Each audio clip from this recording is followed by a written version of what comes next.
प्रधानमंत्री मोदी जी खुद कहते हैं कि हम 400 के आंकड़े इस बार छू लेंगे। भागलपुर से चुनौती नहीं मिलने वाली है अब? देखिए, आपके जो एनडीए के उम्मीदवार हैं यहाँ पर अजय मंडल के विषय में कहते हैं कि मोदी जी के नाम पर 2019 में वोट मिला था, 5 साल तक देखते रहे भागलपुर के लोग, कोई विकास नहीं हुआ, तो क्या केवल मोदी जी के नाम पर ही इसे दूसरी मर्तबा जिता दिया जाएगा? देखिए, सर ये बताइए कि अगर अजय मंडल जी कहते हैं कि हम विक्रमशिला समानांतर सेतु पुल दिए हैं, भोलानाथ फ्लाईओवर हम दिए हैं, एयरपोर्ट हम देने जा रहे हैं, तो अजीत शर्मा भी वही बातें कहते हैं, सम्राट चौधरी भी वही बातें कहते हैं, सब लोग एक ही काम को सब लोग गिनाते हैं, ये बातें यहाँ के लोगों को समझ में नहीं आती है। देखिए, अजीत शर्मा भी तो कह रहे हैं ना कि हमने एयरपोर्ट के लिए आवाज़ उठाया, हमने फ्लाईओवर के लिए, जो भोलानाथ पुल है उसके लिए आवाज़ उठाई। कब धरना दिए, कब आवाज उठाए? सरकार आपकी है, वही मोहनपुर में जो गौशाला की जमीन है उस पर दिन दहाड़े गोली चल जाती है, तो ये कैसी सुशासन की देखिए, सरकार है? एक बात मैं इसको नहीं मानता हूँ, इसलिए नहीं मानता हूँ कि ये एक अफवाह है। पूरे विश्व की सबसे बड़ी राजनीतिक पार्टियों में शुमार भारतीय जनता पार्टी अपने कार्यकर्ताओं के कार्य को और उसकी शैली को लेकर के जानी जाती है। यही वजह है कि छोटे से छोटे कार्यकर्ता भारतीय जनता पार्टी में कभी कभी बड़े ओहदे पर पहुंच जाते हैं और अपनी कार्यशैली से इतना ज़्यादा प्रभावित करते हैं कि किसी विधानसभा और किसी लोकसभा के साथ साथ एक बड़ी जिम्मेदारी भी उसे मिल जाती है। बिहार भाजपा इकाई की अगर हम बात करें तो किसान मोर्चा के प्रदेश प्रवक्ता इंजीनियर श्रीकांत कुशवाहा पिछले कई सालों से लगातार भारतीय जनता पार्टी से जुड़े हुए हैं और पार्टी के अलग अलग पदों पर काम किए हैं। वर्तमान में वो बिहार से किसान मोर्चा के प्रदेश प्रवक्ता हैं और हाल ही में भारतीय जनता पार्टी ने उसके कार्य से खुश होकर के उसे एक नई जिम्मेदारी दे दी है और वो जिम्मेदारी है पूर्वी बिहार का एक सबसे प्रतिष्ठित और हॉट सीट कहा जाने वाला भागलपुर लोकसभा सीट का आम लोकसभा चुनाव का प्रभारी बना दिया है भारतीय जनता पार्टी के साथ। कहीं ना कहीं उसके काम से प्रभावित हुए हैं। हमारे साथ इंजीनियर श्रीकांत कुशवाहा जी हैं, बातचीत करते हैं कैसे ये बड़ी जिम्मेदारी आपको मिली और पार्टी कितना खुश हुई। एक बड़ी जिम्मेदारी मिली है।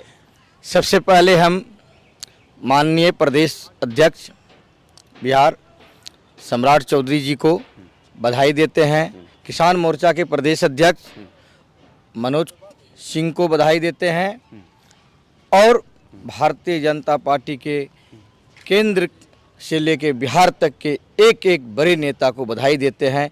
मुझे इस काबिल समझा और मुझे यह जिम्मेदारी दिया। मैं निष्ठापूर्वक इस जिम्मेदारी को निभाऊंगा और भागलपुर सीट जो है माननीय प्रधानमंत्री नरेंद्र मोदी जी के झोली में जीत हासिल करके दूंगा। आप चूंकि पहले से प्रवक्ता भी थे, चुनाव के प्रभारी भी बना दिए गए, तो अब बड़ी जिम्मेदारी हो गई और भागलपुर के चुनाव प्रभारी बनाए गए हैं आप। जाहिर सी बात है कि इस समय इंडिया और एनडीए में बड़ी ज़बरदस्त टक्कर है।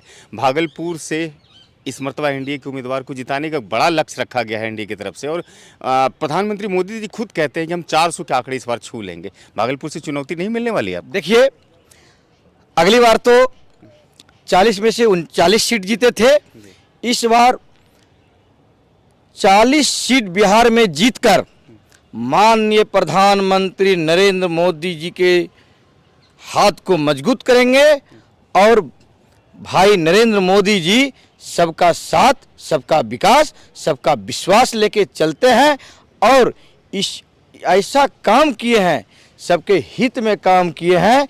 माननीय प्रधानमंत्री जी आज पूरे विश्व में अपने काम के बदौलत जाने जाते हैं।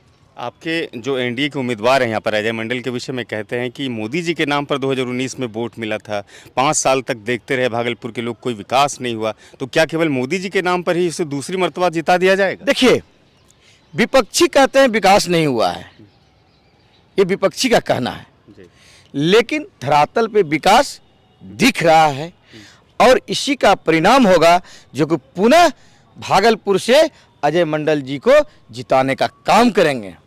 सर ये बताइए कि अगर अजय मंडल जी कहते हैं कि हम विक्रमशिला समानांतर सेतु पुल दिए हैं, भोलानाथ फ्लाईओवर हम दिए हैं, एयरपोर्ट हम देने जा रहे हैं, तो अजीत शर्मा भी वही बातें कहते हैं, सम्राट चौधरी भी वही बातें कहते हैं, सब लोग एक ही काम को सब लोग गिनाते हैं, ये बातें यहाँ के लोगों को समझ में नहीं आती है। देखिए, सम्राट चौधरी जी कहते हैं, अजय मंडल जी कहते हैं, शहनवाज जी कहते हैं, निशिकांत दुबे जी कहते हैं, भारतीय जनता पार्टी और एनडीए के एक एक कार्यकर्ता और एक एक नेता कहते हैं, तो ये चलता है। लेकिन माल महाराजा का और मिर्जा खेले होली ये नहीं चलने वाला है। अजीत शर्मा भी तो कह रहे हैं ना कि हमने एयरपोर्ट के लिए आवाज़ उठाया, हमने फ्लाईओवर के लिए, जो भोलानाथ पुल है उसके लिए आवाज़ उठाई। कब धरना दिए, कब आवाज उठाए, कहाँ आवाज उठाए, ये तो जनता को बताइए।